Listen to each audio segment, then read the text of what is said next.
What makes you hopeful that the good guys, right, the policyholders, are going to end up winning this fight in the end? I think what is good is a few forces maybe joining up to really combat the threat. So I think there's greater governmental awareness now that this threat is a real threat. It's not going away. If anything, it may be getting more serious. So I am concerned that some of these threats are going to move beyond just money and information and really start threatening physical damage to property, start sadly implicating bodily injury claims, right? We're already concerned about medical implants and medical devices that are chip reliant and have connectivity vulnerabilities. So I think there's a realization finally that this is an all hands on deck effort to really combat it. And, government can't solve everything, Sure. but it certainly is an important piece in the puzzle. And so I think you've got government agencies, lawmakers, and others really attuned now to the risk that exists here.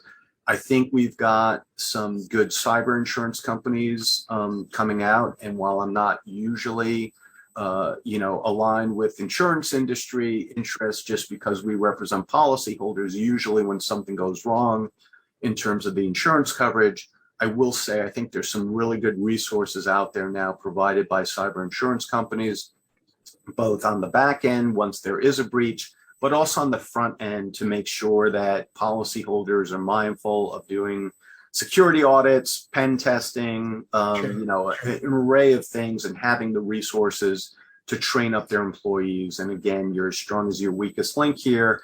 And so even if you have 10,000 great employees who are observing good hygiene, it just takes one or five of them to maybe compromise the organization systems. So I do think that's another source here, or resource, I should say, that will combat the threat.